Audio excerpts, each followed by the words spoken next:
years. Most recently, I was the principal at Vintage High School for 6 years, and prior to that, I was the principal at Redwood Middle School for 7 years. So you're probably wondering, why in the heck would you move into facilities and operations and maintenance and things like that? And that's a great question. It's something I've had my eye on for a number of years, and it's a job I had seen Don Evans do over and over and over again, you know, working on sites with him. And so to me, it was just something I really wanted to get myself involved in. But I am really relatively new in this, so this is my first opportunity to do a presentation and to go walk through and have people go through this as well too. So hopefully you'll be nice to me and you won't throw popcorn at me or anything like that as we go through this. Also want to give you a little history too.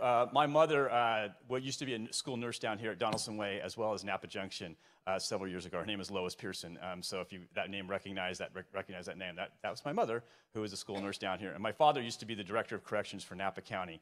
So I could not get in much trouble when I was growing up, because otherwise I'd be thrown in jail, literally thrown in jail. So that's just a little bit of history of myself. So without further ado, I want to introduce our new superintendent, Rosanna Musetti, Dr. Musetti. If you give her a round of applause, and we'll get going with everything. Dr. Musetti. Thank you, Mike. Hi. So good evening, everyone. I just want to reiterate, you know, kind of what Mike opened up with. Our effort around doing a presentation like this, led by Mike and his team, is that we really are committed as an organization moving forward, trying to improve our communication and our community engagement around all the work that we do, but particularly I think as construction projects launch and get planned, we want to make sure that our community feels like the process is visible along the way. So we just, here's our first attempt at improving that communication, so thanks for being here tonight. Here's our agenda. I'm going to do just a little round of welcomes. We're going to talk to you sort of about what's new in general around some of the projects here in American Canyon, and Measure H sort of at large, because there are some projects that affect American Canyon but also affect the school district at large. For example, the technology component, right? So we'll do that, and then we'll do the deep dive, of course, given that we are in AC, around Napa Junction Elementary School, and then, like Mike said, the new middle school in American Canyon. We'll talk a little bit just in general about schedules and timelines when you start sort of hitting the construction road, what those things typically look like, some of the things we're learning as an organization with some of the construction projects that are kind of in their latter phase, and how we're going to be proceeding with communicating schedules and project timelines, and so we'll talk to you about that. And then we want to leave ample time for questions and answers. Does that sound like an okay agenda? Okay, awesome. So I just want to start out by recognizing who's in the room. So we have Wade Roach, who is our Assistant Superintendent of Business and Operations. You met Mike. Jennifer Gibb is here, who plays a critical piece in terms of our financials around all of our projects. So she's the Facilities Financial Analyst. We have Elizabeth Emmett, who's here as our Communication Specialist, because communication matters. And then we have Kelly Jurgensen, who you'll be who'll be presenting, right? A little bit? Yes. So there's Kelly. She'll add a little bit to the presentation, and she's actually a bond program manager for us. We did hire the Van Pelt Construction Services firm, and Kelly's the representative from the firm who's working with us. We have our ATI architects and engineers, Anna Wynn and May Muhammad, who are here from the architect firm, who will be presenting some detail to you. And then I want to welcome our trustees in the room. We have President Joe Shunk, who's here, and we have Trustee Acela Martin, who's here. So thank you for being board members and being present here tonight. Do I have any other city officials from American Canyon? Or and I do also have, I didn't forget, we have, I left my phone where I noted your last name, Kim Hester Williams, I was close. Kim Hester Williams, who is a member of our Bond Oversight Committee, and she is a representative from this area, right, for the BOC, our Bond Oversight Committee. So thank you, Kim, for coming tonight and also being in the space. With that, I think, want to proceed?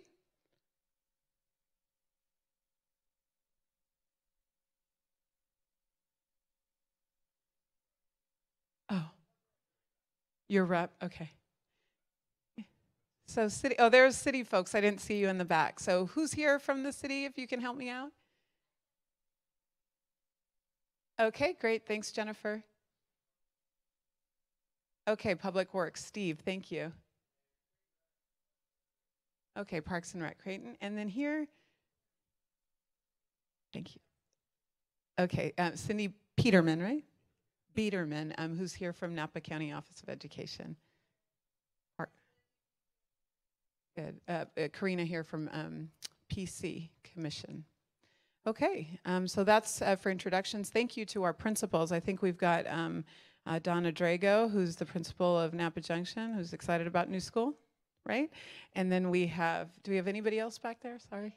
Okay, hey Kay, sorry, I didn't see you behind the camera from Canyon Oaks. And then we have the administrative team here from American Canyon Middle School, Dan and his team. So thanks for being here tonight. And Rosanna, before we go any further, do you want to remind them about translation services? Oh, thank you. So where is, thank you, there she is. So we're going to make one announcement. This is a formal announcement that we're trying to make at every one of our community engagement events to make sure that folks know about our availability for interpretation. Good evening, ladies and gentlemen. The Napa Valley Unified School District provides free interpretation services for anyone that needs it. We have equipment on the back, on the entrance of the room. If you know of anyone needing these services, please refer them to me. This message will be repeated in Spanish. Buenas noches, damas y caballeros. El Distrito Escolar Unificado del Valle de Napa ofrece servicios de interpretación gratuitos para quien los necesite. Tenemos los audífonos en la entrada de la sala. Si saben de alguien que los necesite, por favor, vengan conmigo. Muchas gracias. I'm going to toss to Mike, who's going to be our main facilitator here to get us started. Thank you. All right, here we go. So we're going to talk a little bit about Measure H projects, your money at work to date. So as you can see from this list, I won't go through all of them verbatim, but we've had a fair amount of money being already spent on VoIP, so improving our phone systems at all school sites and specifically at the ones down in American Canyon. We've also improved our infrastructure for our wireless infrastructure here down in American Canyon as well as up in Napa at all the schools. At Napa Junction, we've purchased a new site, yippee-yay. That's great that we did that, and we're designing of a new school. We've also had at the new middle school in American Canyon, we are having a design and permitting process as we speak, and that's what we're here mainly to show you about as well. So those are your Measure H projects at work to date. I'm going to turn it over now to Kelly and Jen, and they're going to talk a little bit more about the next slide as far as what's new. So Kelly. Hello, my name is Kelly Jurgensen. I'm with Van Pelt Construction Services. I am also relatively new to the district. Our firm was hired to help out with the Measure H bond program in April of this year, so I've been really excited about this opportunity to partner with the district and get going on these exciting projects. So at Napa Junction, we were thrilled at the last board meeting to close out the process of site acquisition. So I'm happy to report that the site for the new Napa Junction Elementary School is officially in NVUSD's property. So that was very exciting.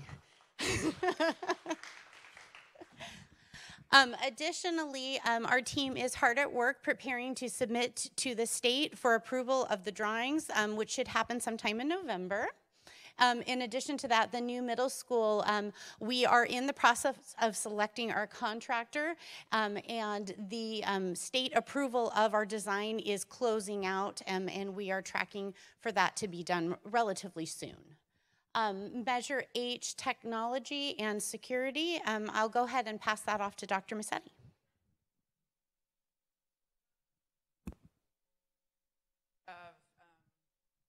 This takes a minute. One of the big pieces of Measure H is the technology component. And for us, we did a lot of interweaving when we campaigned and when we started putting together project plans, integrating, using technology as a tool to address some of our security and safety issues. So for Measure H security, there's the fencing component. And so we're going to be going out doing engagement with the community around enclosing our schools, what fencing is going to look like with this safety lens, because we know that in today's day and age that's really important. But there's lots of discussion around the detail of that. So that's sort of the fencing side. That's the non-tech safety component of Measure H. In terms of the tech-oriented safety component, you know, we have some decisions to make, because as we looked at the technology plan that was adopted, And I've come in sort of with a fresh set of eyes and actually have a pretty deep commitment for integration of technology in the classroom. We're kind of revisiting as a steering committee, the technology steering committee that worked together on making contributions and providing feedback to the technology dollars, that part of Measure H in the plan, to really think about how do we balance the use of the measure between technology integrated safety and the needs in the classroom, right? And where is there some room for us maybe to make sure that our classrooms have some really good technology while we still think of a degree of incorporation of technology into the safety component, as opposed to maybe overwhelmingly be focused on safety. So we're kind of discussing that, we're revisiting that. Because one of the things that has emerged in you know, me kind of coming and kind of doing an evaluation of the technology is we've learned that there's a really great need for standardizing our classroom technology. And right now, as the plan stands, we don't quite have the mechanism to use this measure to standardize. And so we want to ask ourselves, is there an opportunity here within this tech component to standardize and make sure that we have good access to high quality technology in every classroom, across every building, across every one of the NVUSD schools. So we're in those discussions, and our steering committee is going to reconvene and do some work over the course of the next 8 to 10 weeks, and we plan to communicate back at large any adjustments to the tech portion of the implementation plan around the bond. So I look forward to coming back out with a more concrete message about that as we consider all of those things. If that wasn't exciting enough, just on the horizon, we have Watson Ranch. So last night, the City Council here in American Canyon took some steps towards approving that development. What does that mean for Napa Valley Unified School District? It means that the developer and the district have an agreement where the developer is going to dedicate 10 acres of property to the district. They are going to build a new elementary school for us, and they're going to give us money for the new American Canyon Middle School that you're going to hear about in just a few minutes. So we're very excited about Watson Ranch. It's a little bit down the road. It's probably not going to impact us until about 2023-24 at the earliest, but we're already planning for the new elementary school, which we probably will look a lot like the new Napa Junction Elementary School. So I'm going to turn it back over to Mike. Okay, take a minute here to get yourself oriented. We wanted to make sure everybody understood about where things are going to be located. So we currently have, we currently have the Napa Junction site here. It's moving to Eucalyptus and Commerce. Thumbs up if you get that. Awesome, great. Okay, then let's talk about American Canyon Middle School. So the current American Canyon Middle School is here. It is not leaving, it is staying there. It will get smaller, but it is staying there. Mr. Scudero is very happy about that. Okay, then the new American Canyon Middle School will be up here adjacent to the high school. Thumbs up if everybody got that part. Any questions about that? Because we had some concern that some people have messaged that maybe the American Canyon Middle School was going to, there's only going to be one. There's going to be two. Okay, good. Here we go. All right. So one of the things we try to do when we are out, what we engage in to make sure that we're being thoughtful in our decision making, when you learn about the plans today, what you're going to be hearing about some of the renderings, is what we want to go about in trying to gather information from everybody. So these are the variety of the stakeholders that we enlist in a collaborative effort to get their input as far as the design. That doesn't mean it's always going to be that you get what you want, but at least we hear out things like, is this a good idea? Is this not a good idea? What are we missing? What do we need to include, sort of thing? And then we have this accordion effect, so meaning that we have the architects come in and talk to certain stakeholders. Like recently we had them talk with our district maintenance and operations staff. And then they're going to go back to the drawing board, literally, and take into consideration what was said in that particular meeting, and then come back and share again. Did we hit, is this what you were mentioning? So everybody understand what I mean by that accordion effect kind of going in and out? Okay, good. All right, so that's our efforts to date with that. And then we also look at site considerations. So this is a combination of both elementary and middle school sort of site considerations. So we are not, for example, going to be putting a K2 playground on the new American Canyon Middle School, everybody. All right, don't think that at all. But these are all the considerations at schools that we were going to do, and we'll tailor them to each site as we need to for the size of their school. All right, And then also we look at program considerations as well too. So again, this is a combination of both the program, what happens at Napa Junction, and what's going to be potentially happening at American Canyon Middle School. We have something established at Napa Junction already with the STEM program.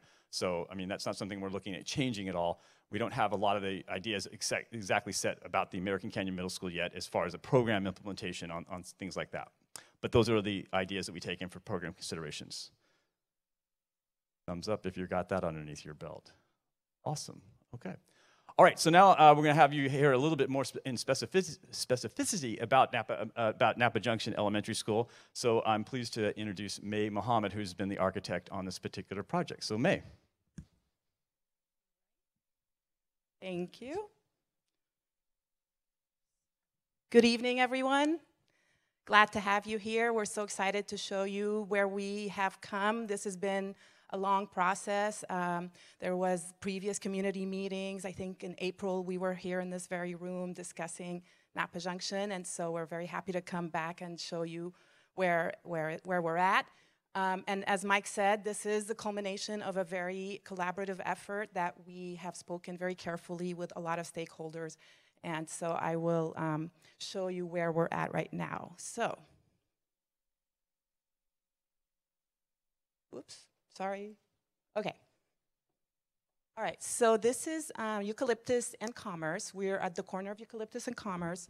The school site, we made sure that we were very efficient with the use of space, and so we're using kind of this portion of the site for the buildings and then leaving the northern portion for fields and blacktop. So we have 22 classrooms, a STEM classroom here, and then these are all the classroom wings. This is down here, the kindergarten village, and you know, we gave them their own little courtyard space, and then this is the upperclassmen would be kind of in these three buildings up here.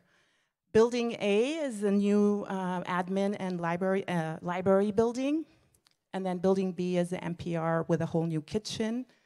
And then up here, adjacent to the NPR, we have a lunch shelter. So lunch can happen both inside the NPR and out here.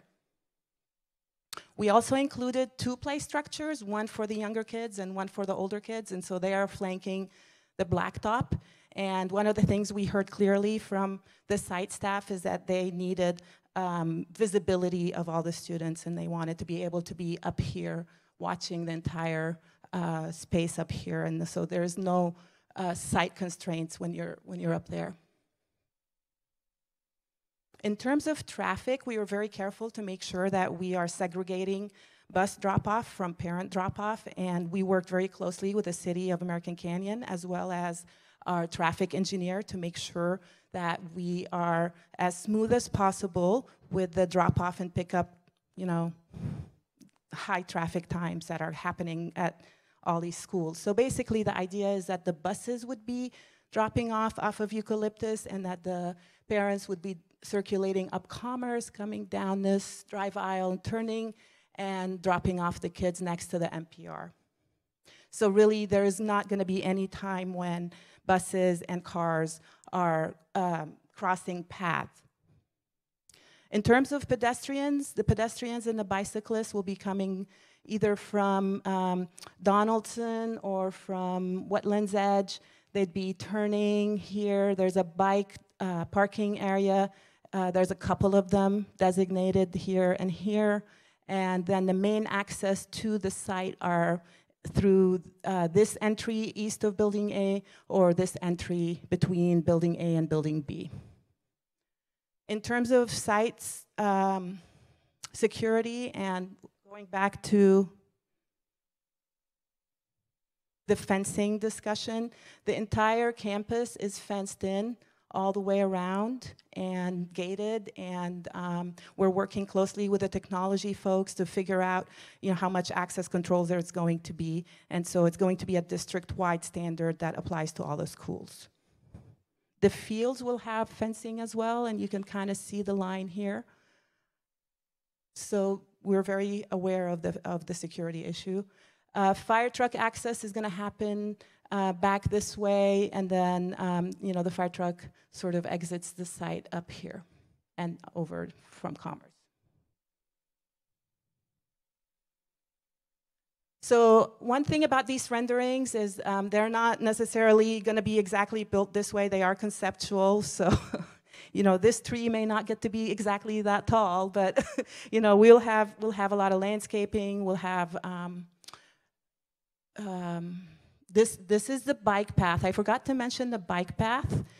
This is a bike path that we worked closely with the city to make sure that we were connecting the site to the wetlands and connecting all the bike paths. So the kids will probably be dropping off their bikes here and entering the site east of Building A.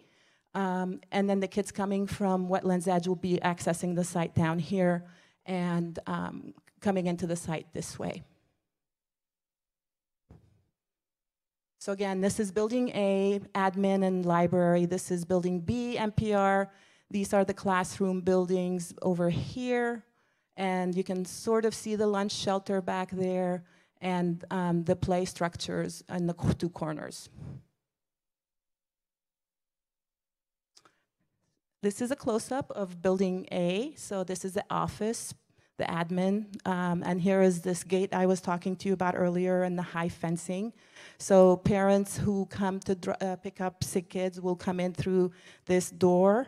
This is the library building, or the library entrance. And then back here, popping out behind Building A is the cupola for Building B. And we have a lot of daylighting rushing into the space from these tall windows. So one of the considerations that Mike had mentioned was daylighting. We're making sure that there's a lot of natural light coming into all the spaces, because there's been studies that show that kids do a lot better and learn a lot more when there's natural daylighting. So that's Building A. Here is the fields and the play area. As you can see, there's ample space to run around. The play structure for the older kids is over here. Everything is fenced in, so the entire blacktop is fenced in, and then there's an inner fencing happening over here in the adjacent to the buildings in the campus proper. And then here is the smaller play structure for the younger kids. In terms of drinking fountains, we placed them all around the site and made sure that there's one peeking through this tree here, and we've provided enough bathrooms that are situated all the way around the site. So actually, if you are during recess, if you're a child who needs to use the restroom, there's a restroom right over here close to the corner that would allow for easy supervision.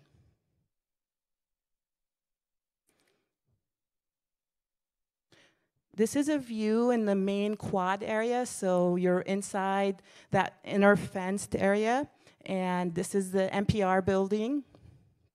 So these kids are probably on their way to lunch. This is the library.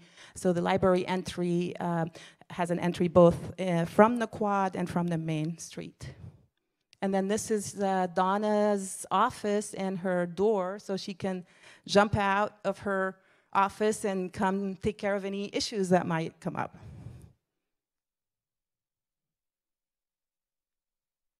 This is a view, an interior view of the multi-use building, and those are those windows I was talking about earlier. So it's a really lovely space. It can accommodate somewhere between 250 and 300 students. The kitchen and the lunch lineup is actually to the back of this, of this perspective, and the kitchen is being designed as a standard kitchen program that the district-wide has standardized their kitchens, and so it'll be a warming kitchen, and kids will have warm lunches to enjoy during school that are heated on their campus, which is not the case right now, I believe. That's Napa Junction, and now I'll hand it off to Anna, or Ike. Okay, thanks, May, for that update. Really appreciate that. So the other architect, the actual lead for ATI, is Anna Nguyen, and so she's been working diligently on American Canyon Middle School too. So Anna, come on up here and take us through this school. Thank you. All right. I think this is about my third or fourth time out doing a presentation out here. So I've seen some of you before. I know your faces. I may not know all your names, but thank you for coming again. And for anyone that's coming new, thanks for your interest in these projects. We're really excited about them, as May said. So let me just take you quickly through the new American Canyon Middle School. Oh, sorry, went to the wrong way. So this is the site plan of the school that's really right behind this school on the east side. It's currently a vacant space here. Down at the bottom is the American Canyon Road, and this is the bridge that comes across from that road. You'll see that the high school loop actually ties into the site along the south side of the school, as well as on the north side. So there's multiple access points to the school or egress ways out of the campus. We were, as May mentioned, we worked a lot with our traffic engineer to ensure that we had smooth traffic flow going onto the site. So we have cars coming in, parent drop-off separated from bus drop-off, which would occur up here. One of the things that we are interested in is just making sure that the campus is secure. And again, similar to Napa Junction Elementary School, we have designed it so that the buildings themselves help to provide the perimeter security as well as fencing in between the buildings. And what we end up with is a nice large open quad in the middle where, sight lines from the administration building, you can see almost every part of the school. These are two-story buildings along the perimeter on the north side. We have a gym building here that's close to the play fields. And then the multi-purpose room and the stage area. We were informed that American Canyon is really into performance arts, and so the center of this campus was really the theater, the stage, and there's an outdoor stage area, and so we looked at this as everything just kind of radiating off of this space. We have the administration building up front and center, as well as the library, and essentially we have a controlled access point for visitors to come through and check in at the administration before they can get into the main area of the campus. One of the things that the district is also standardizing throughout the middle schools is a wellness center that is attached to the other side of the administration offices so that students have free access to that space, and yet it doesn't feel like they're rushing into administration office or anything. So we felt that was a very important thing, and that also has a separate parent entrance for any conferencing that's needed. We have single-story classroom buildings, all with clear-story windows up high that face north so that we have plenty of daylight access into the classrooms. So we really tried to design the school buildings to maximize on daylighting and just making sure the spaces are acoustically protected from each other so that there's no distractions in the learning environments. Out down here, we have a soccer field and a large field area that could potentially be future athletic facilities there. We do have a bioretention area on the south side for storm drainage retention. And we've got some solar panels shown, but these are really for future, but we've allowed for the fact that we will need to provide some infrastructure to support those uses in the future. And this is just an overview, an aerial view showing the building massing and how the school's laid out. As you can see here, this is the entry point between the administration building and the library. This is the multi-purpose room, the two-story buildings. And the two-story buildings are stacked so that you actually have exterior walkways in front, so it's very visible. We were really informed that clear visibility through the school was important criteria, so we tried to maximize just view corridors.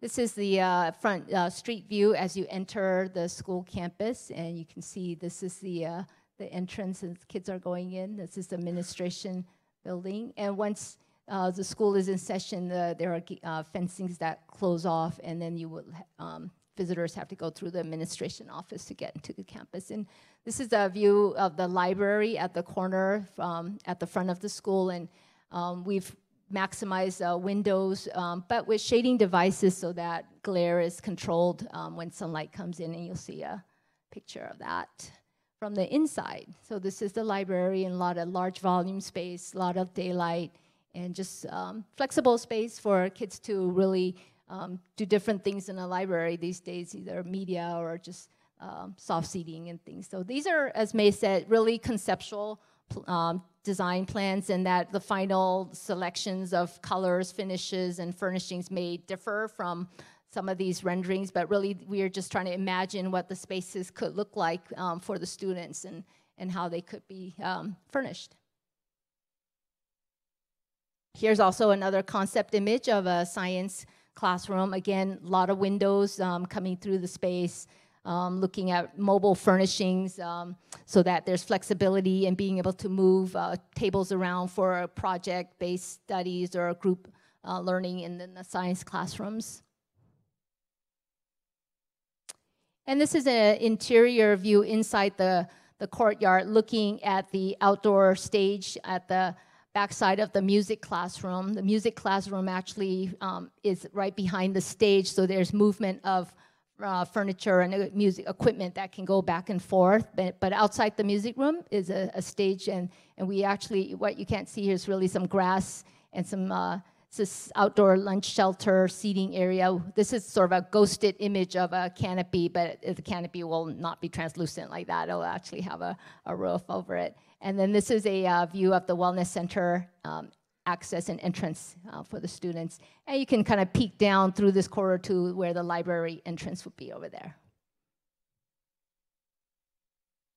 And this is just looking in the courtyard to the opposite side, looking out at the new gymnasium and the blacktop play area with the two-story buildings on the left-hand side here, and then the single-story buildings. And again, there are some changes to the design since these concept drawings were developed. So, but largely, I believe all the buildings are intact, and we will be looking forward to getting this constructed soon. And that's it for American Canyon Middle School number 2. Thank you, Anna.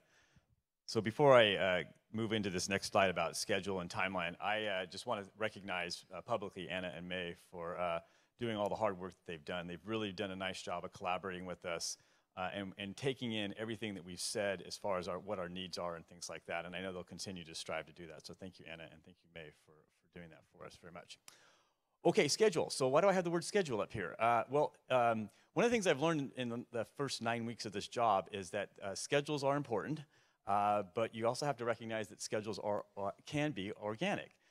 So we have been looking forward to the opening of these schools in the 2020 school year, but we do need to, I want to make sure everybody understands that that is our target, but it is organic as we go through this process. So just kind of keep in mind that. When, as we go through all these things and we're doing the submitting to DSA, and then we're starting to break ground, and then we've got the weather things that happen and stuff like that. I'm going to bring Kelly Jurgensen up here to talk a little bit more about the schedules and timelines, and to kind of have put a little bit more context to this, just so everybody has a good frame of reference of what we're up against as we begin to build both these schools. So Kelly.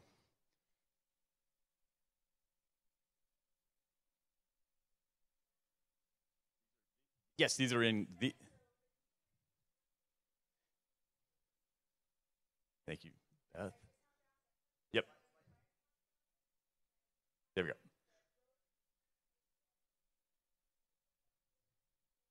Yeah.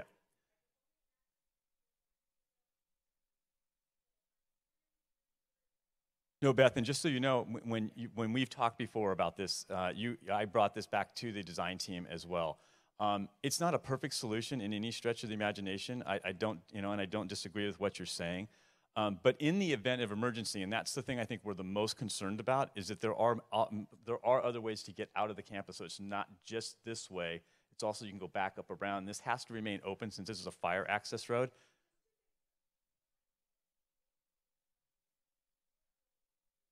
Yeah.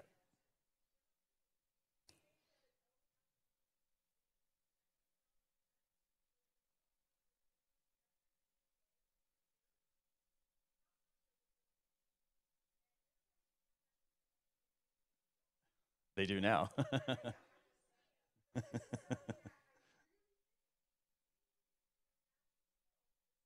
Okay, point well taken.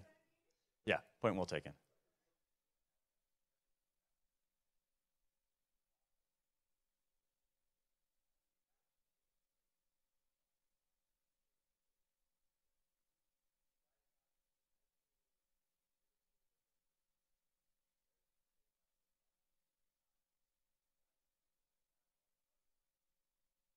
Yeah, we should have had a rendering of a larger map so we could show you where the kids would be walking to the school site. I mean, we are somewhat challenged in where the site is actually located, where it is actually located, but there are sidewalks out this way, and there's sidewalks down this way to get them to that, but it's not reflected on this drawing. I apologize for that. Did I answer your question or not?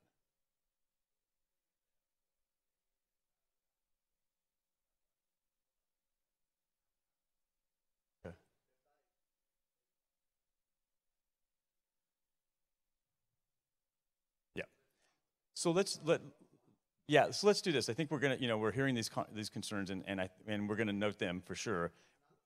I understand that. So give me a chance. So I think one of the commitments we need to make is to come back and down and talk with you more about this. So we need to go back and see what we can do, and then come back and address it.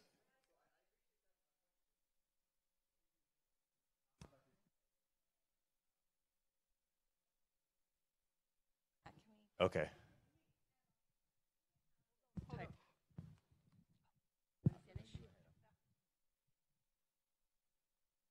We already have traffic issues. It's Right, no yep. big surprise, right? We have poor walking areas in the city.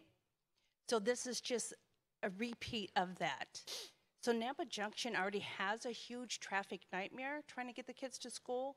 And even though it's a new location where you put the Napa Junction, so my other concern, it's kind of piggybacks off of that. We have commerce now coming down the one side of Napa Junction. That's going to be pushed through, correct?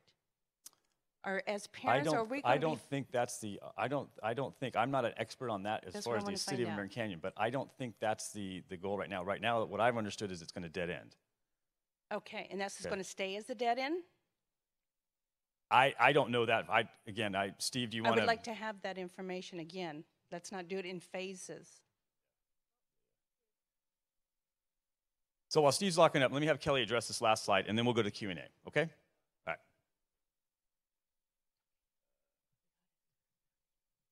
Oh, okay. Steve's coming up. As it was shown in the rendition, the commerce extension from wetlands and eucalyptus intersection up to the north end of the school then becomes a cul-de-sac. And that upper end of the cul-de-sac will be an access into the upper part of the Clark Ranch Park. And that's permanent. It's not going to go through in that area. The piece of commerce coming down the other way to a warehouse that's planned also ends in a cul-de-sac. There will be an emergency vehicle access that will allow it to go through there, and there'll be a Class 1 bike and ped trail that will go through there, but commerce won't go through in there, in that area. Thank you. But while you're still there, can I ask another question? Because it said that there's going to be an access to the wetlands area or Clark Ranch, but there's also a culvert over there that's been a problem, that we had some problems with some animals drownings and so on. I don't know if that's been addressed on the city part, because now you're going to have little children going over there. I don't know, Creighton, if the master plan has anything that's quite a ways down from where we're talking about right here. It's down there's gonna closer be to the access landfill over there. area. But there's I gonna be know where you're access to talking it. about. Mhm. And that's why there's signs and fences and things to try and These keep are people little out of there. kids. So I get that.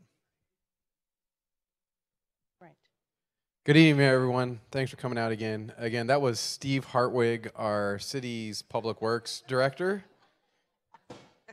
And I am Creighton Wright. I'm the Parks and Recreation Director. Thanks for the question, Cindy. The question that Cindy is specifically asking about is on our wetlands trail, which is about a half-mile down the wetlands trails.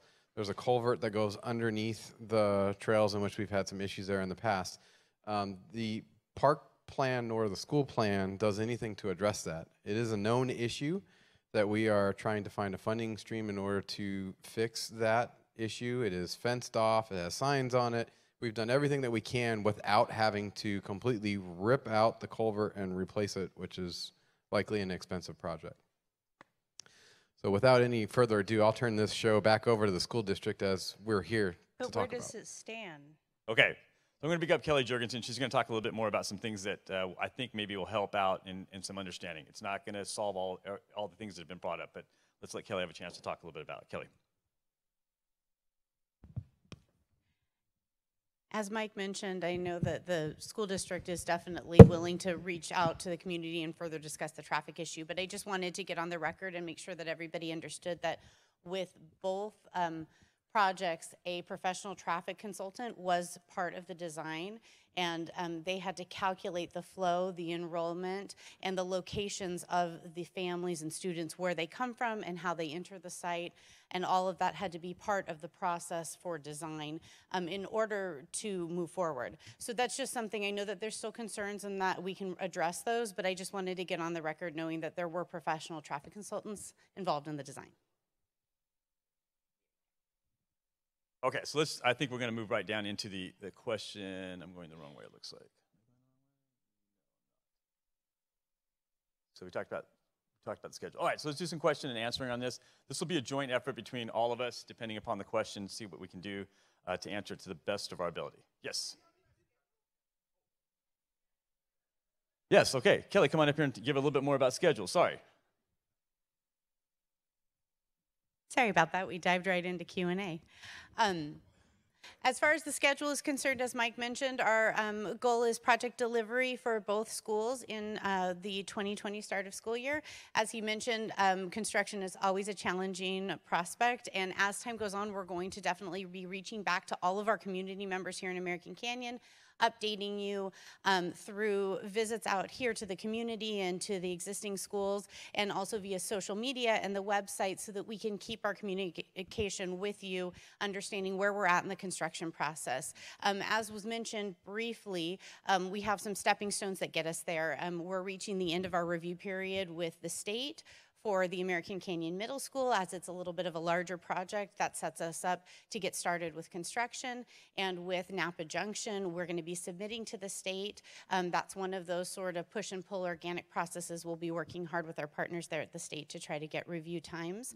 And then we'll be moving on to construction. So like I said, it's all about communication, getting back to you folks and making sure that you understand where we're at with all the processes. So that's it. Okay, ready for question and answering more? All right. Yep, if you could use a mic, come on up here to a microphone, please. Or we can.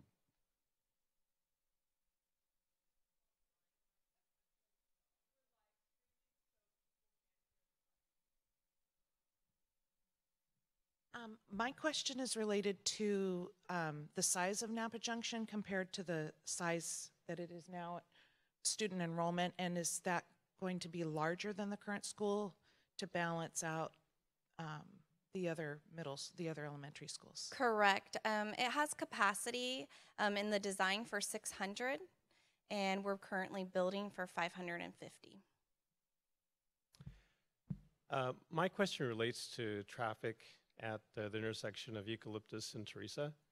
Is there consideration of improving that intersection, knowing what the traffic flow may be to the new elementary school? Improvement of that intersection is part of our partnering with the City of American Canyon, and actually we just met about that not that long ago and agreed to help with the city to make that a safe intersection there that transitions into our property. So yes, the answer is yes.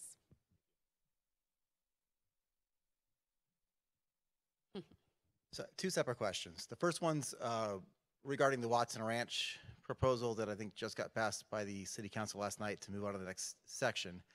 So one, there's going to be an influx of new students from that. Two, there is going to be some monetary compensation from the developers to the school system.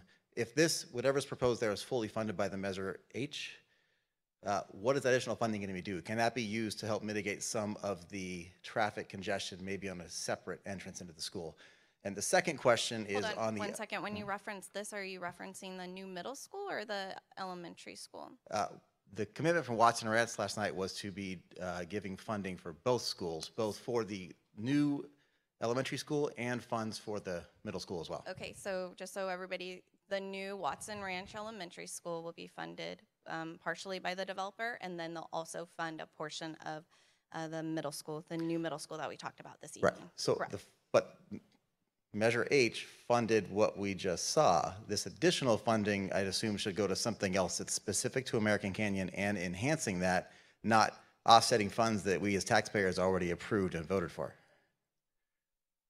You want to go ahead?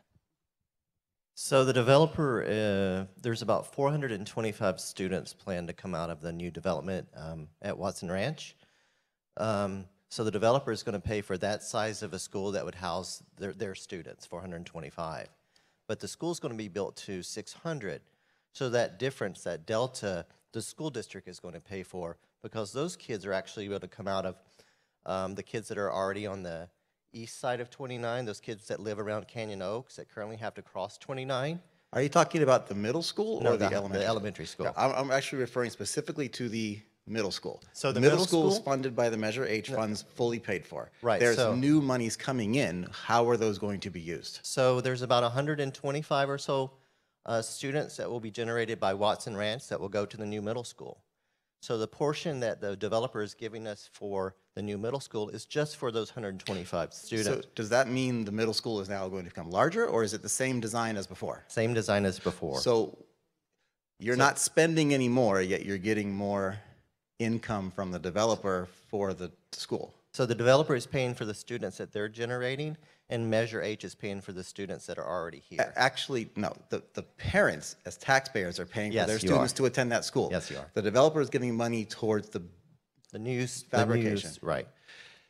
So I've asked it 10 different ways. You haven't answered my question. I'm assuming that means you're basically going to take those funds and do whatever you want with it, and it's not going to be towards American Canyon Middle School directly. So the monies from the developers definitely will go towards the American Canyon Middle School too. So we front the money out of Measure H because the developer hasn't developed anything yet, so they don't have any cash flow. So we front out of Measure H, and then we reimburse Measure H later because the developer has to pay for their portion of the middle school. So not to delay the middle school, we go ahead and pay for the middle school, but then Measure H comes, the developer comes back and pays Measure H back. So Measure H gets an $18 million windfall, and the taxpayers get some rebate? So Measure H is fully committed, so for many, many different construction projects across the district. I don't know how else to ask this. So if somebody else has a better way to ask it, but my second question, and maybe somebody else can rephrase that question differently. My second question is on communication for the timing of the project. Okay. I understand the concerns with hitting the start of the 2020 school year. The original project timeline was 2019, and basically we found out well beyond when those timelines shifted. What's going to be different this time with communication to the stakeholders here to say we're on track or not on track? So I'm happy to come down monthly if that would be helpful, or every 2 months or every 3 months. You just need to tell me what would be helpful. Being a former principal, I know how important the communication is, and so I'm very comfortable coming down and either meeting in a smaller group and not sending me bright lights, but just sort of giving you kind of a general update. And it may be a 15-minute meeting, it may be a 30-minute meeting, it may be a 45-minute meeting. So. I just need a kind of an idea, on a monthly or a bi-monthly, every 2 months basis. So you can get feedback from the rest of the team. I'd like to see monthly with milestones of the project and how we're tracking against them. Yeah, I'll be happy to do that. Thank you. Yeah. Okay. So Measure H Watson Ranch just got approved. Measure H was approved before Watson Ranch was even approved. Watson Ranch is giving an additional $9 million to our middle school. Measure H is funding the middle school. So the question is that $9 million from Watson Ranch going to be spent on our middle school? Because it should be additional money for our middle school. So when the facilities master plan was developed, part of the project expenses for the new middle school, part of it was funded out of Measure H, and part of it, we knew that we had a mitigation agreement, so part of it was funded with the mitigation agreement. The fact that the developer isn't on the same schedule that we are is the conflict, and I can see that that's kind of where it's like, hey, you're building it now, then you're gonna get this money. So how much was the mitigation amount?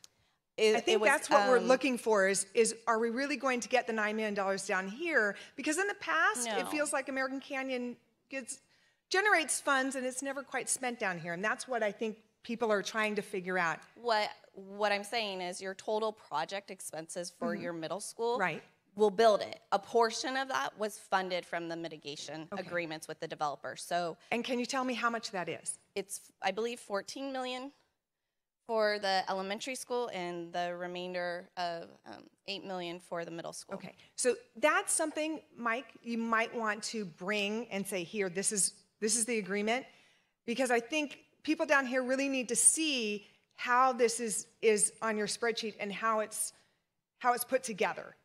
Because I understand your timing sometimes is off, and it just makes all of us kind of feel like, wait a minute, something's not right because it's not adding up, right?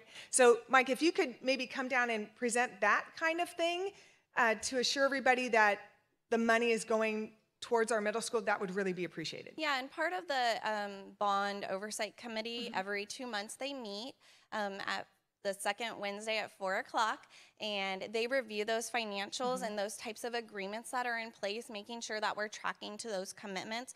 So that's something that the community is reviewing, and you know, Kim Williams that was here, you know, those community members that volunteer are reviewing that, but it is something that as we continue to communicate and get that message out, is very important feedback. That would be great. Thank you. Thank you. Is that right? Did I get it? Okay, good. Okay, so Mike, you know what you need to do, okay? You're good. Let me take a crack. Beth, as long as I can run it by you to make sure I'm hitting the mark before I come down. Because if I don't hit the mark, then you and me are together on this. Oh, is that a deal? It's a deal, though, right? Thank you. Love it. Thank you. So, Mike, I'll try and help out with a little historical perspective. Measure H identified $469 million of need within the district. Measure H is 269. And it encompassed what we went to the voters for, which was the art of the doable, not the actual need. And it encompassed the MOUs that we have with the Watson Ranch developer and with the Napa pipe developer, which took each about 18 months for us to nail down MOUs with each of those developers. There is also the Prop 51 money, which Governor Brown hasn't seen fit yet to let out the bonds, which will provide a match. So what's being explained, and you know, we got to find a way to reduce it to a graphic that I think people can understand. There's really a stew pot of money from different sources that is helping to pull together what we're trying to get accomplished with our facilities district-wide, but especially here in American Canyon.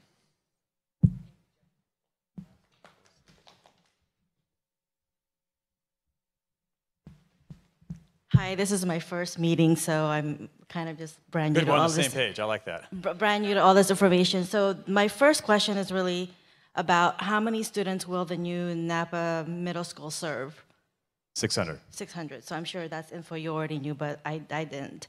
And the second thing is I work in CIP budgeting. I'm a budget analyst, so I know what you guys are saying, but I also know where the confusion lies, because if you have $100 and you're saying that something is costing $20 for the school or whatever, your lunch, but you're getting another $10 somewhere else, so what's happening, right? So why are you still taking $20 from that pot, but you're getting $30. So what's happening is, this happens all the time where you have timing issues. So particularly for the Napa middle school, the new middle school, we want it done now. But the additional funding of $10 is not ready for another 4 years. So either the community has the chance to either wait and postpone the project another 4 years, or Measure Age or another funding can supplement it for the time being, so the project will be available sooner. And then 4 years from now, when we get the funding from the mitigation agreement with Watson, then the $10 will go to a different project as part of the master plan for Measure Age. Is that right? Yes, I think loosely, yes, that's Yes. correct. Thank you for explaining it that way. That's just how it works. Is because the community tells the people who have to budget for it and have a plan what is their priority, right?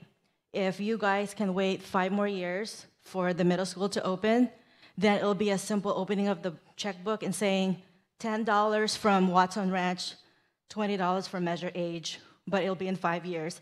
But it'll be easy to understand the funding source. Or you want your middle school now, then it's a little bit more complicated. Correct. Thank you.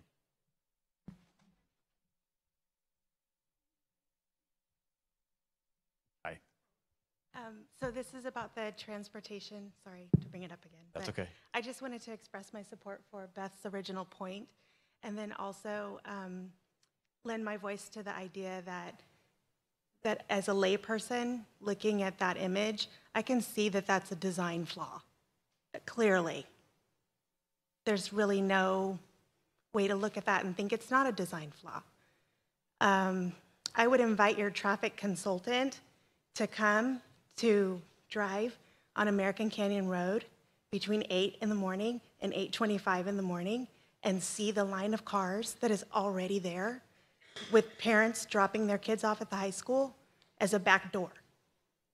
Anna, do you want to come talk to that, Anna, about the traffic control and EIR and things like that? Kelly, do you want to help out? As I understand it from the original meetings that we've had, Don Evans actually talked about the fact that this land purchase was made, some time ago, and really it was an opportunity for the school district to get land available for a middle school, land that's not readily available within the area. But that's what I understand. The site was available at the time, and given that we have to go through an environmental impact report, we've had a very in-depth study done of the traffic issues.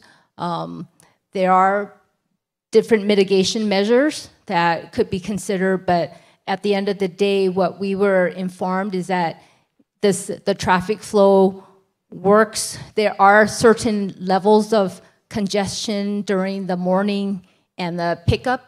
What we were advised is that we need to basically get the cars off the public streets as much as possible.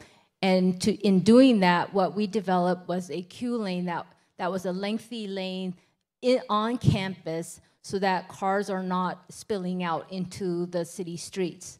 And with the traffic engineers' study and help, what we also created was not excessive, but excess parking spaces. Because what happens really is that during the afternoons when there's pickup, parents come in and park early and cause congestion on the streets if you don't have enough parking spaces.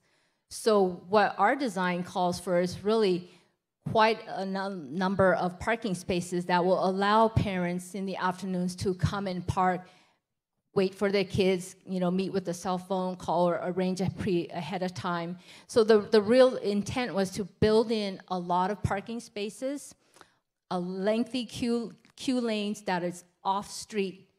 And yes, there are going to be times, I have a 14-year-old, so I've gone through the middle school parking situation. So I understand that there is a period of time, a 15-minute window in the mornings and a 15-minute window in the afternoon where that could happen. But in general, our goal was to try to make it as safe as possible by getting cars off the public streets by creating queue lines and parking spaces on the site. And that was really with the input of the traffic engineer experts' opinion, and they did a lot of traffic studies at various intersections. So that's. So is that matter closed for discussion? Like, there's no further discussion about adding a second entry, or is? So there's a creek that exists on the south side of the property, and in order to, I think it took quite a bit of effort to build that original bridge intersection that cuts across the site. I wasn't involved in that project, but my understanding is that it's a very high expense. Kelly can. Yeah. I didn't mean to cut you off. Okay. I'm sorry. Along with the limitation of the creek, I just also wanted to provide some context, and I think I speak for everybody here when I just say that listening and hearing to your input and response does not mean we're trying to make excuses or that we're trying to engage in an argument. We just want to make sure that we hear what you have to say, and then you get the background history on how we got to the place that we were. So one of the things, speaking of the creek area, is a little bit of context on the EIR that we're referencing so that everybody in the room kind of understands what that is. An environmental impact report is a study that informs the community as to how placing a school in a certain area, and not just schools, lots of entities have to provide them when they do construction, and how it impacts the environment. And when I talk about the environment, I don't just mean wildlife in that sense. I mean how it affects traffic flow, how it affects pollution, how it affects any myriad of things, light pollution, the view, all kinds of aspects. We have to present that report to various state agencies, as well as circulate it for 45 days for public comment. When we did that, we received feedback from various state agencies, including Fish and Wildlife and Caltrans, which is probably an important component when we're talking about traffic. So they had access to our report, reviewed, gave input, and then we addressed the concerns that they had. So that's just a little bit of context on how we get there. And also, as part of that traffic study, it's important to note that the traffic consultants do visit critical intersections surrounding the area, and then also track the progress of where current residents commute to the site. So those are all just a little background information on how we get to where we are. Another important point that may have not been brought up yet is that the district is also looking to do a staggered start for the two campuses to help relieve a little bit of that pressure of the two campuses starting at the same time. So I know that doesn't solve all of your questions, but hopefully it gives a little context to how we got where we are now.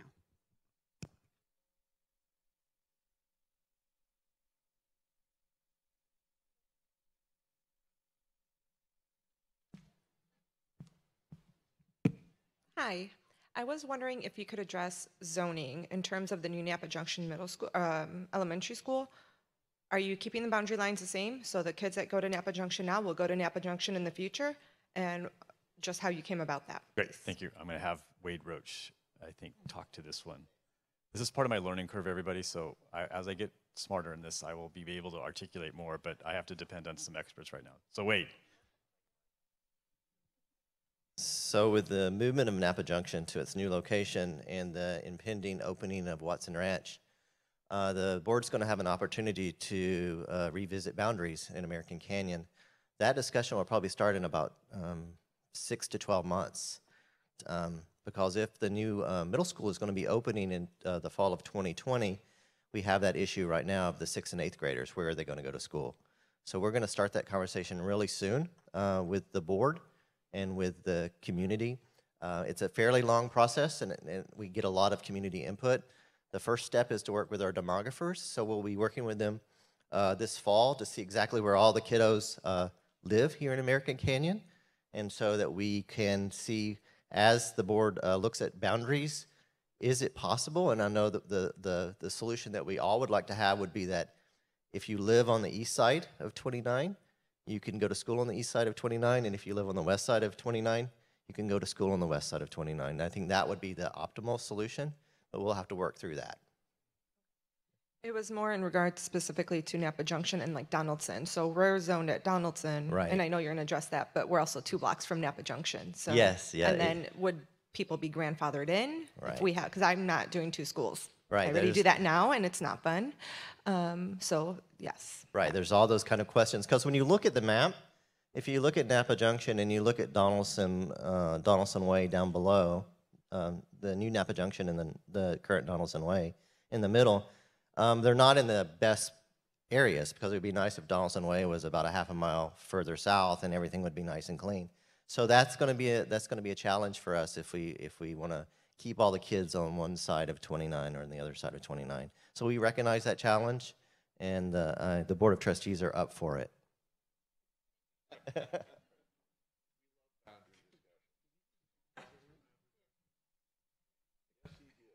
Could you bring up the map of the new middle school? And Anna, I want to say you guys design beautiful schools.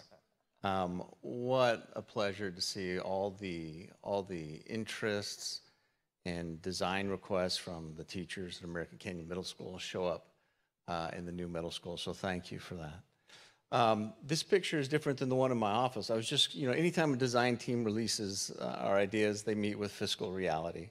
I'm curious, there used to be an all-weather track and field over on the right side. I was curious what happened to that.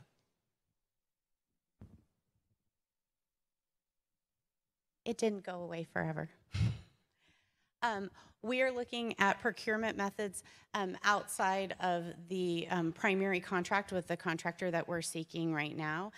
So we would be procuring that under a different procurement method with a different construction method. So just for the sake of clarity of what breaks ground right away, we didn't want to confuse the issue, but the addition of a play field and something that would address the need for sports has not been lost. We just wanted to make sure that we were clearly identifying the scope of work that we're working with our contractor for today.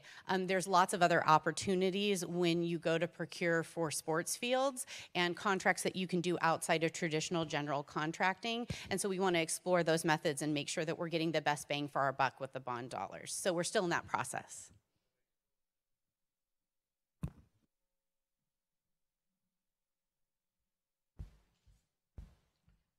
Hello.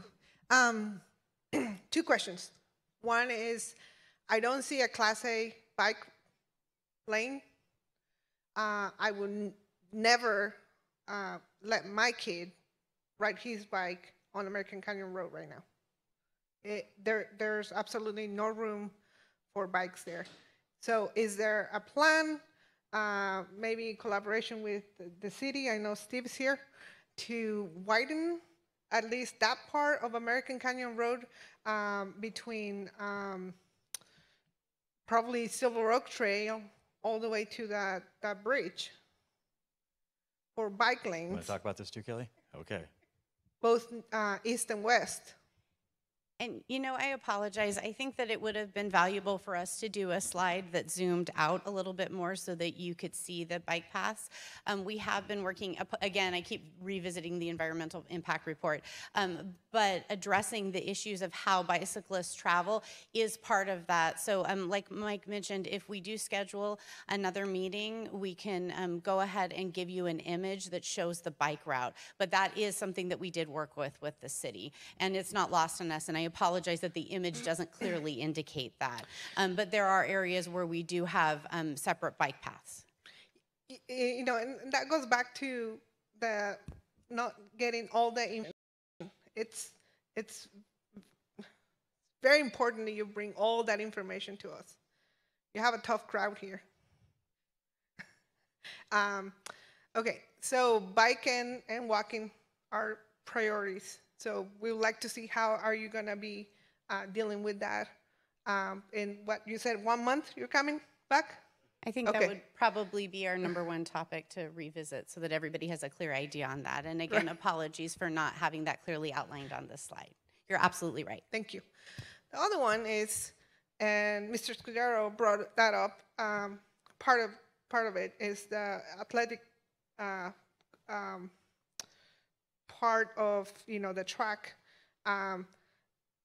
It is very important that all that it's, being built on the same timeline as when the kids start going to school. And the other thing is and I know some of the talks with the city, the pool fell through, but I really would like to speak in regards of the inequality. There's a lot of talk that, that we hear from Up Valley that, it's not fair that American Canyon has a 7th period, American Canyon has this, and that. But it's not fair that all the other middle schools up Valley have a pool. River and Harvest have their own pool. Silverado has their own pool, and we don't. So right there, I see a high inequality between this middle school and all the other middle schools in the district. So we want all of our kids in the district to have equal access to everything. And you denying us a pool here, we're not having equal access to everything.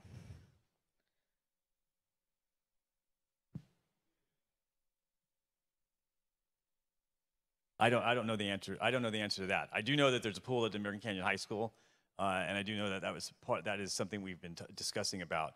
I think we all have to understand too that everything we talk about has a cost, and that we have to look at what we can financially and fiscally, be responsible for. And in addition to that, you also have a cost to maintain things. So you have to look at the whole big picture. I hear what you're saying. Being a middle school principal at Redwood and seeing something at Silverado or at Harvest and saying, hey, I don't have that, I get that. But I also think we have a bigger responsibility to look at what we as a school district can maintain, what we can afford, and how we can best spend our bond dollars. And is it better to have a pool? I mean, I'll let someone speak to it in a second, but is it better to have a pool and get rid of a building? I don't think so. I want to make sure I have good quality educational programs for our students here. Is a pool something that would be helpful? Yeah. I don't disagree with you on that. But there are issues around the amount of money that we have to spend on this particular project. Is there any comment about the pool? And like Mike said, with the adjacency to the high school, that was something as we're working through the design, understanding that there could be coordination between the high school and the middle school for the pool use. It's not that we don't want to provide pool use to the middle school students at the site. It's just, as Mike stated, the cost to build it, cost to continually maintain it, those are things that we have to factor in when we're building a facility. And so being so close to the high school that has a great facility, a pool facility, aquatics facility, that was something that we took into consideration. So is that going to be in writing that our students on the middle school number 2 will be able to access?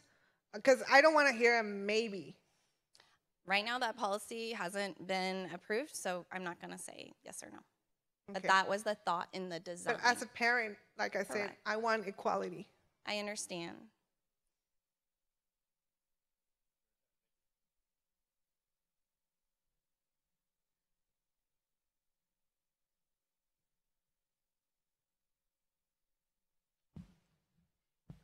According to, for the walking for students, I see that there's not a walkway where the bridge is.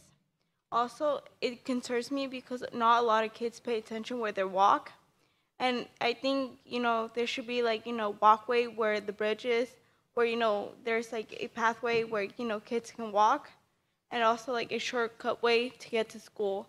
Because with all the traffic and all the cars, not a lot of cars pay attention.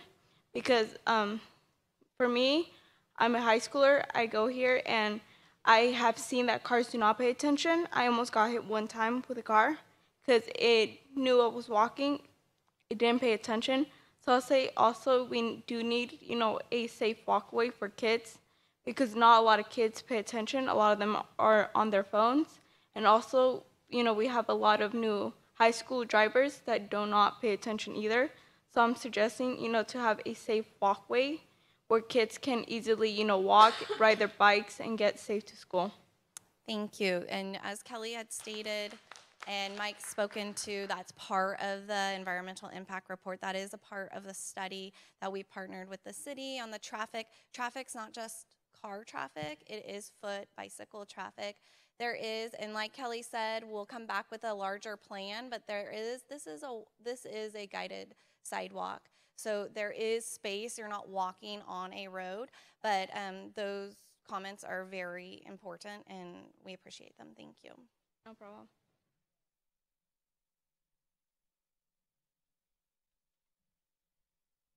So is there a plan to enlarge that bridge? No, it is not. Because as of now, if you come between 8:30, 3:30, there is no way a bike can go through that bridge. Correct. The bike will need to be walked on the bridge. That is the plan. I really would like for you guys to come at that time because it's so narrow for cars to come and go. Even the poor kids that are walking, like she said, it's not safe. Now having that and having the middle school traffic at the same time, there's gonna be accidents happening. That's why she said to look at it now before you build it so we can do different stuff. Otherwise, we're gonna have problems more than what we already have. Going in and out of the high school, it takes us more than 30 minutes. And you're lucky if you have the time to come and sit in the parking lot, but I don't have the time. So my daughter gets up at 3:30. What time I get out of here? 3:45, almost 4 o'clock, because of the traffic going around this way. Oh, that little bridge over there. It's very, very, very hard. And having that school there is going to be even harder. So one of the things that we spoke of earlier, and your concerns are very valid, and they're things that we played through, the scenarios, we ran through those. One is the staggered start time.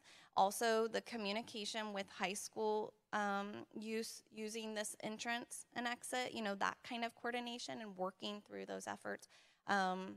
So there are a lot of factors at play, and we appreciate the comments. Thank you. Thank you. And just so everybody knows, one thing that's been on my mind in this new job, being a former principal, is safety. And so I've been looking at a lot of these things, and it is challenging. There's no doubt about it. I don't know if we're going to have a solution that satisfies everybody's needs or everybody's interests, but we do want to try. I get somewhat of a sense that we haven't thought about this, and I really want you to know we have thought about this. There are some things that are set in stone or concrete that are hard to change.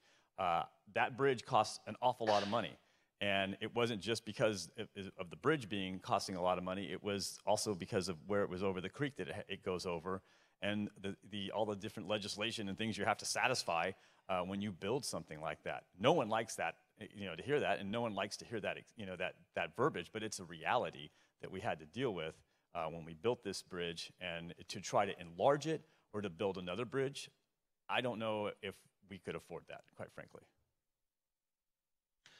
I understand that. A quick comment on that. The chances of having children 11 to 15 walk their bikes across that bridge, about maybe 1%. It's not going to happen. It's asking for an accident. I brought that up too. But the other part of this is more of again a request for. I heard some interesting statistics last night. First of all, thank you for the clarification on the Prop H information. That helps. More information is good. At the Watson Ranch discussion last night, there was some stats, and a lot of people here I saw at that discussion last night as well. There was information about the Prop H, Measure H, sorry, that the approval rating in American Canyon was 71% compared to 55% up Valley. And many of the people here were big proponents going door to door trying to get that measure passed. And this is the group, this is the city that got that funding. And me personally, as a parent and a voter and a taxpayer, I was informed and I understood that that was going to get this going. That was going to get this middle school in place by 2019. It's now 2020. And I'm hearing a lot of discussion about, well, it may go longer, it may go this. I understand the situation. I understand it comes up.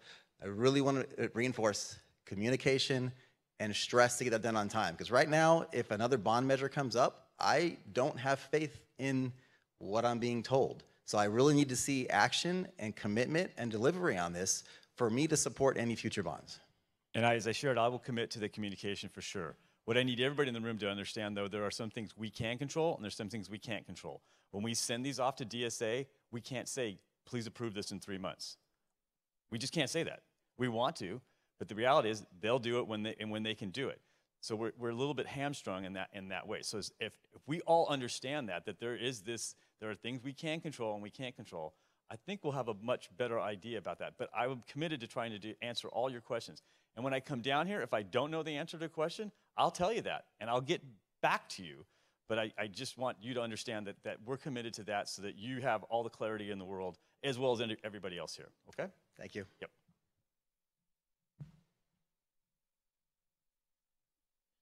I just wanted to say that the Citizens Bond Oversight Committee that one of our members here was here tonight, this is a very active community, and we appreciate all your input and concerns and comments, and we're actively recruiting members of that committee. So if you would like to, it's a volunteer, it's every other month, the second Wednesday from 4 to 6.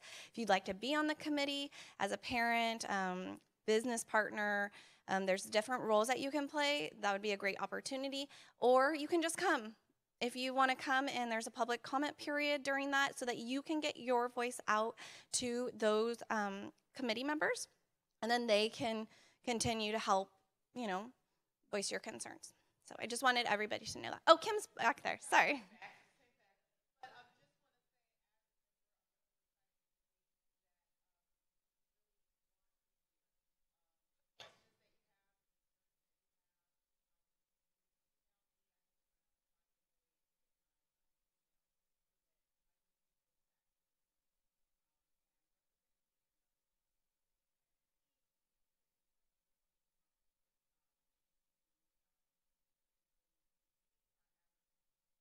Yeah, everything's on our website. It's, pardon? They are now through social media. You see them on Facebook. We have them on our website. It's NVUSD.org/CBOC, or BOC, excuse me. So Bond Oversight Committee.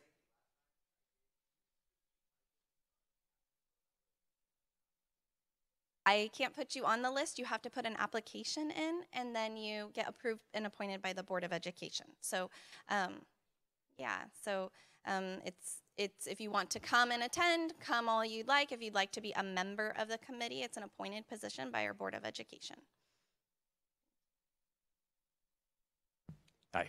Hi, I'm a parent of a 5th grader this year, and I just want to thank you guys for doing such a great job in designing the new middle school. I was actually partly sent here by my 5th grader to ask, and this is the fun question, how are we going to be naming this American Canyon Middle School number 2? It's a great because question. Number 2 just seems a little bit strange. So yeah, we don't like referring to it. No, we really he don't. wants to suggest that maybe ask the students to suggest some names and have a vote to get some student voice in this. I think that's a great idea, and so why don't I that. plan to bring that back to one of them when we have these check-in meetings? I'll bring back some possible ideas, and we can say that, yeah, that works, or no, that doesn't work, or here's some other things. So we'll commit to that, okay? All right.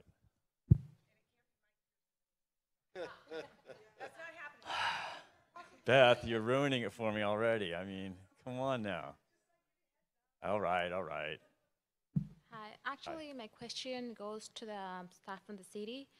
We've been focusing on the school sites and the plans and architectural designs, but we're forgetting that unfortunately we just get only 2 entrances to the city, which is by American Canyon Road and the Highway 29, and we are trying to work on the traffic from American Canyon High School and the new one, but it's actually, even if you just make a good design, but if the city does not make a plan to relieve the overflow of the traffic that right now we're having, just imagine the traffic that we're going to have after the new school. Certainly, sometimes of the day, parts of the day, you're going to have more traffic. Yes, certainly. Yeah, but as far as how that works in the city of American Canyon, I'd have to defer to the experts in the city. I just don't see no news about implementation on the road or on the highways. We just have the same problem like daily from 7 a.m. Sometimes 6:30 in the morning. We just start having the traffic. Even if one light gets broken, it backups the traffic for 1 or 2 hours, which is we get our kids late to school. We're going later to work, and it's I don't see no implementations on the road. I don't see no news about how to come out with the overflow of the traffic. If this new school is gonna be open, and the schedule is gonna be at the same time of the high school, and the people who's coming to work at the same time is gonna be jumped up. You know? Yeah. So let me just. Thankfully, I'm going to be saved by Steve here on some of this stuff. But we are going to be working with the high school about the times that the two schools start. There's no way we can have them start at the same time. That would be a non-starter for me. So we have to work on what that start time is going to be, and the distance between the two start times. Is it 10 minutes, 15 minutes, 20 minutes, 30 minutes? And it's something we'll have to study and really look at. Yeah, because even like half hour won't work, because some of the parents brought their kids like 45 minutes before school starts, or 30 minutes before school starts. Yeah. So it won't really the traffic. You're right. You're right. I will tell you, and again, I hate to say it as a former principal, but and being a parent myself, we all kind of learn where that sweet spot is to drop your son or daughter off. We find that place to drop your son or daughter off that works with you as a parent. And it just sort of helped. It's not perfect at the beginning of any school year. I will guarantee you that. At Vintage, we had nightmares there. At Redwood, we had nightmares at the beginning. But it starts to work its way out. It won't be perfect, but one thing we do need to make sure is the start times are staggered. That will help tremendously. Yeah, we also want that the city do something about it, because every time we get so frustrated, and not just us, it's people who's coming from other cities like Rio Vista, Fairfield, they're coming to work here. They're like driving like reckless. They're pushing you up. Sometimes we see a lot of crashes because there's no way to get out from the traffic. There's only two ways. Only American Canyon Road just to get to Highway 80, or Highway 12 to jump up to Highway 80, and nothing else. Yeah. Steve, do you want to comment for a minute? First, I guess I want to make sure I understand what your question is. Are you saying we need to try and create brand new roadways that don't exist to get over to Highway 80? More getaways just to go through. Like expand maybe the highway, or finding alternatives for people who's traveling from Napa to, because Highway 12 is always full of cars. Mm-hmm. Maybe to new more getaways out of the city. Okay, well, let me go ahead and cover a couple of things that are underway, and so some of you that may either attend or watch council meetings have seen some updates on projects that are going on.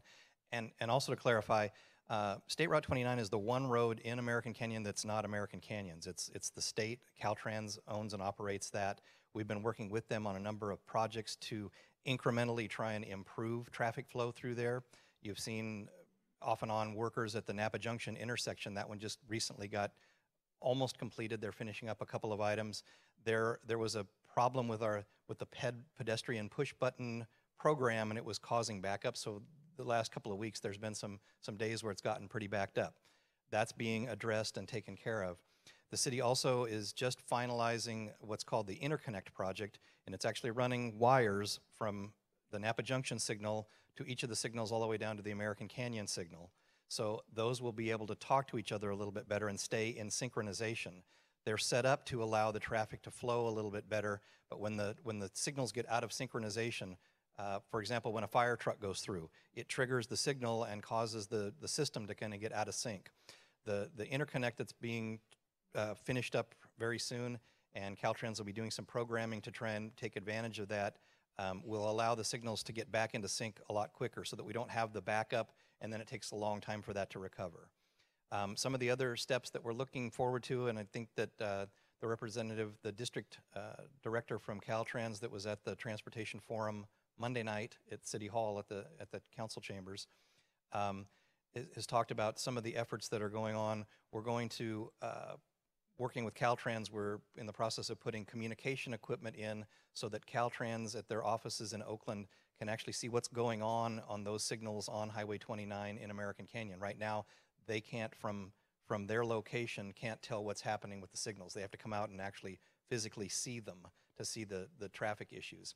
The next step after that, and we're working with Caltrans to get the specific cameras to use, but we'll be putting cameras at each of the key intersections so that visually both Caltrans and the city can see from their control centers, can kind of see what's going on the corridor to help make improvements. All of these are little incremental steps that we have to take to kind of build on each other. And then ultimately what the city is pursuing is what's called an adaptive signal system. And that's a signal system that it thinks a little bit better than the existing traffic signal controllers that are basically just a timer. They just time how long to run the signal north and south on the highway, how long to allow traffic to turn from the side streets. The adaptive system lets it do a lot more adjusting of the signal to meet the conditions that are actually happening at that time. Right now, controllers aren't what you'd consider smart. They're probably not as smart as your phone.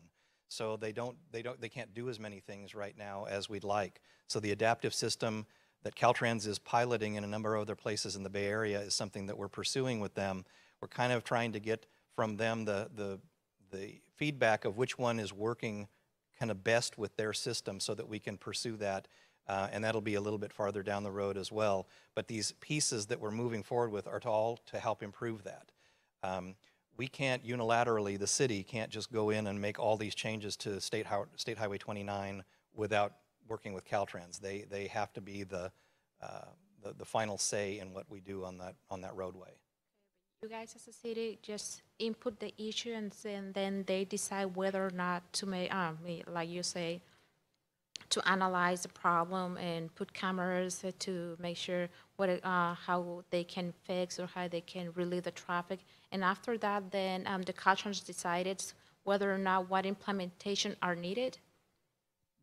They decide if we're studying and providing information through various mechanisms to look at what we think will improve the system, the corridor. We work with Caltrans and try and get their buy-in that they're willing to let us do some of the improvements or ask them to do some of those improvements. So that's the working partnership that we have with them, is to agree on what things we think will help the situation. Also, for those of you that have participated in the Broadway District Specific Plan, it's looking at what the proposed future of Highway 29 will look like in American Canyon. And so if you're interested in that, there's information on our website and that talks about potentially another lane in each direction. That's still something that has to be worked out, and right now there's no funding identified to provide that work, those improvements. So the city is not sitting back and just watching traffic go bad. There's a lot of things we're working on. We try and keep people informed. Those projects are listed on our website. We do transportation updates to the city council about every quarter on where the project status, what the project status is, and just not last night's council meeting, but the previous one, we did a full update on not only local projects, but some of the regional transportation projects like Highway 37, the Soskull Junction interchange, and all of those projects. So we're trying to provide that information. It's available if you kind of look at the sources that the city has to provide that to you. Okay, if we have questions more about the middle school or the elementary school, I'd like to take those. Otherwise, if there's other questions about the traffic situation in American Canyon, those have to come, let's go those offline, and just to be respectful of time. Question, is it about the schools? Well, it's a combination. Sí. Yes. Yeah, buenas tardes. Good estoy afternoon. Un poco nerviosa. I'm a little nervous. Me too. Estoy aprendiendo mucho acerca de los mapas de la escuela. I'm learning a lot about the mapping of the schools. Pero tengo una idea. Estaba escuchando y tengo una idea. Aquí nuestra compañera, una mamá de familia y batallando con el tráfico, tengo una idea. No sé, es un poco loca, pero por ejemplo, estamos batallando, como varios papás han dicho, estamos batallando. American Canyon sufrimos un grave problema en el tráfico. We have a lot of issues. We're really, really struggling with the traffic. So I have an idea, listening to all the mothers and being in solidarity to all of us that are suffering this situation. Ok, donde vivo hay un stop. Entonces yo manejo a las 7 de la mañana llevando a mi hijo a la middle school. Son 7 de la mañana. Cuando yo voy a la escuela no hay mucho tráfico. Cuando yo vengo de regreso, la línea está bien larga. Y eso que mi hijo entra a las 7:15 a So la even escuela. if my son entering at 7, it's easy for me to bring him with no traffic, but the coming out, it's horrendous. I mean, it's a long, long line. Ok, una ocasión a mi esposo le dieron un ticket por no respetar según el alto, el stop, pero en sí la culpa no fue de él.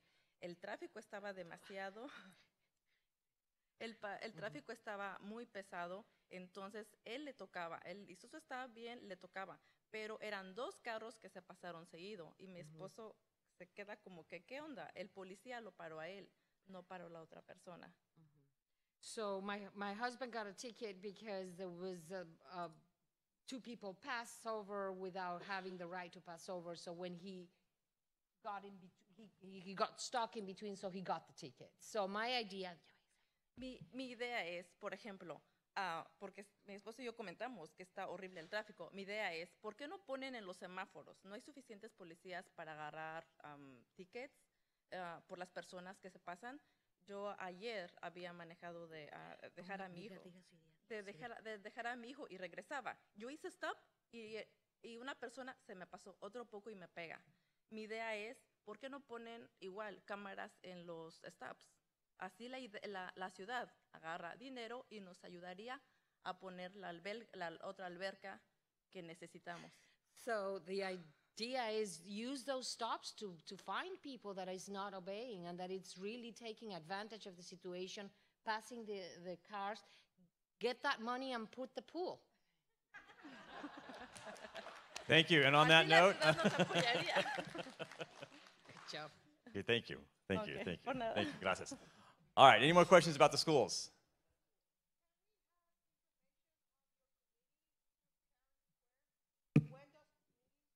The bond oversight? Sure. Yeah, we can make that happen. Someone will note that. Okay. I apologize if you've addressed this. We did come in a little bit late.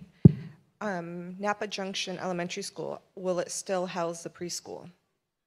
Yes. Is it going to be the same size or larger? 2 classrooms is what we're looking at, yes. Okay, if there's any way to reconsider that, I know I have 2 sons with special needs, and one of them is 3, and we cannot potty train him. It's beyond our control. They do take 3-year-olds, but they won't take my 3-year-olds because he doesn't have enough special needs. And they have an open spot that they are waiting to fill if somebody moves to American Canyon that has greater needs. Meanwhile, I live here, we pay taxes, I come to these meetings. What is anybody going to do about that? Address that? Your concern is valid, and I know that that's a, valid concern for, preschool in general in this community.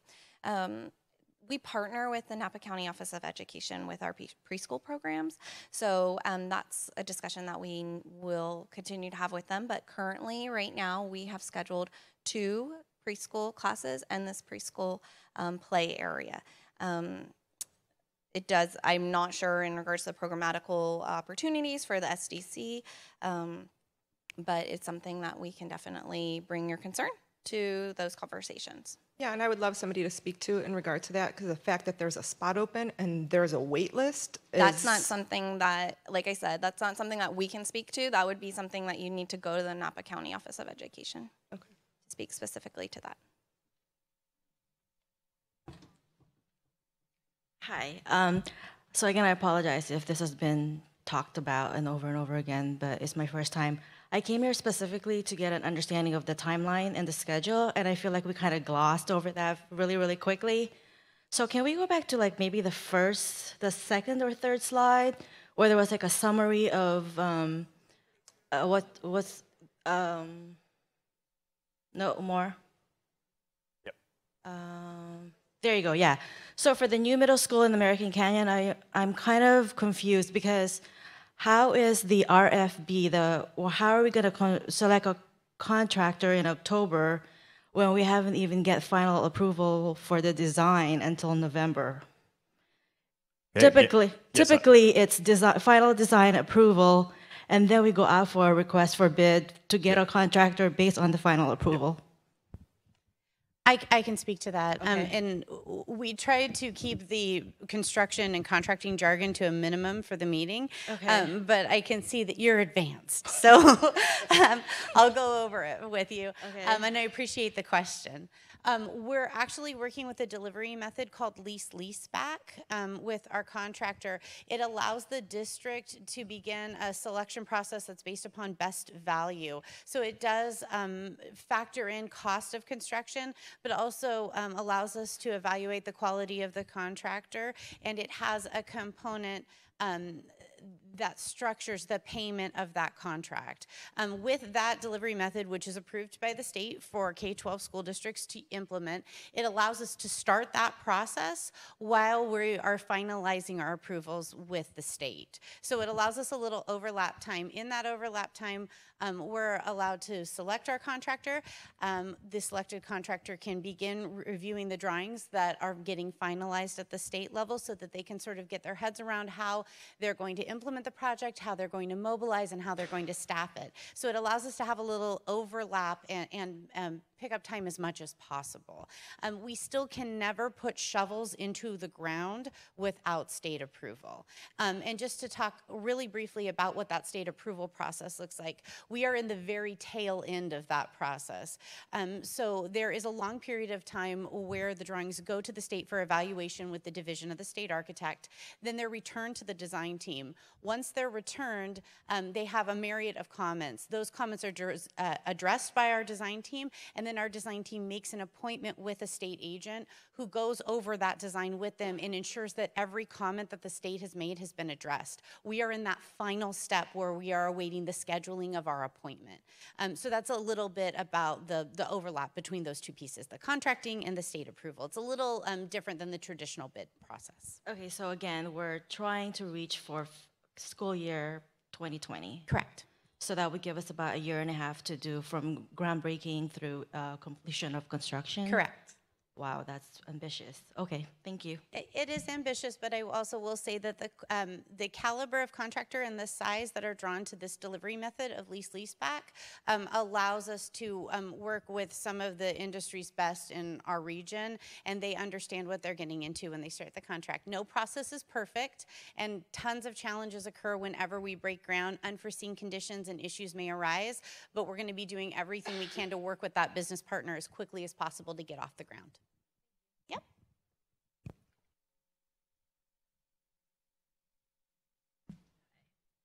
I just wanted to go back to the middle school and the bridge crossing. I know there was concerns about pedestrians crossing the bridge.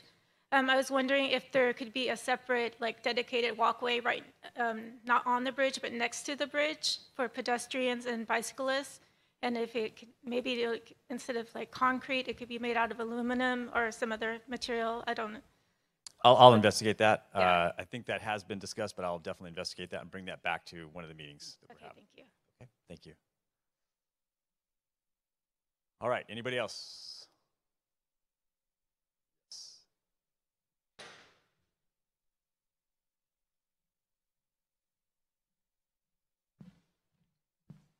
Hi, thank you for having this meeting tonight. I have questions regarding Napa Junction. I understand that the land where the school site is a part of the county airport no-build zone. Can someone speak to how that works? Yes, I will have Jen. And what changes would occur because of the fact that there's now a school within that space? Correct. So through the environmental impact reporting process, one of the sign-off agencies is Caltrans, and Caltrans monitors all types of transportation, including airports, something I learned in this process. This site location is 1.8 miles from the airport, so nautical miles. So not nautical.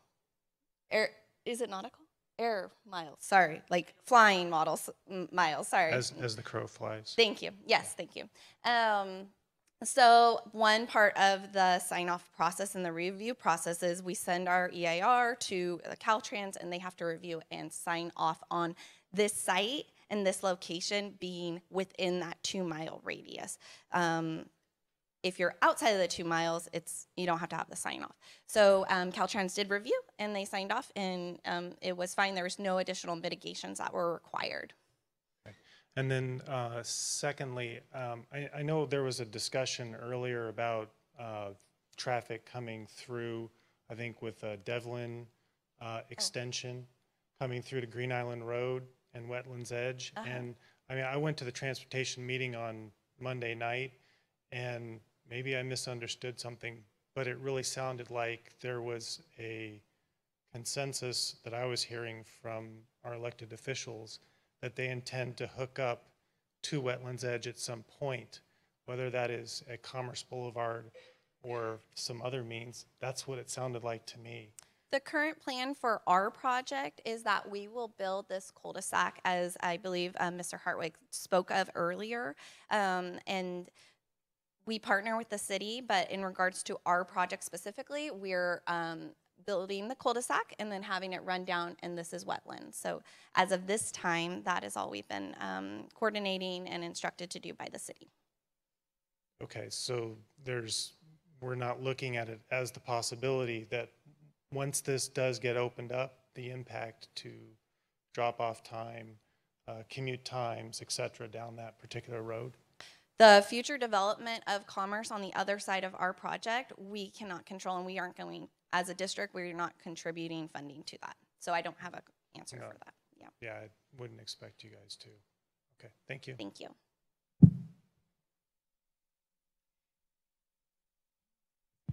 Okay, we're going to close it up. I'm going to take this opportunity. Thank you so much for coming out. We will come down and engage in another meeting in approximately about a month or so. I'm looking forward to talking to Beth Goff about that agenda and making sure that I'm online for her. And we appreciate all of you coming down here. Dr. Massetti, do you have a couple closing comments as well, too? I want to appreciate, I took a lot of notes, and I just want to appreciate the input. This is kind of my first opportunity to engage and hear some of the community concerns around the projects that are launching. So I wanted to stay in listening mode. So I'm grateful for that. I just want to reassure you that the team, we will go back and have discussions around what came up tonight. We'll process that. And like Mike said, you know, he's being generous with his time coming out. I think monthly is important. And you're going to start seeing, we actually tomorrow at our board meeting, we'll be taking a contract forward to support communication around the bond, because we really think it's an area where we can do, you know, communication's always an area where we can do a better job, right? So we are committed to making sure that there's robust communication along the way. We think it makes all the difference in the world. And so tonight's our first effort at that. But I don't like to guarantee anything, but my hope is that you will notice great improvements in that area, particularly over the course of the next 6 to 12 months. So we appreciate your understanding, your patience, and your engagement this evening. Thanks again, everyone. We appreciate you coming out.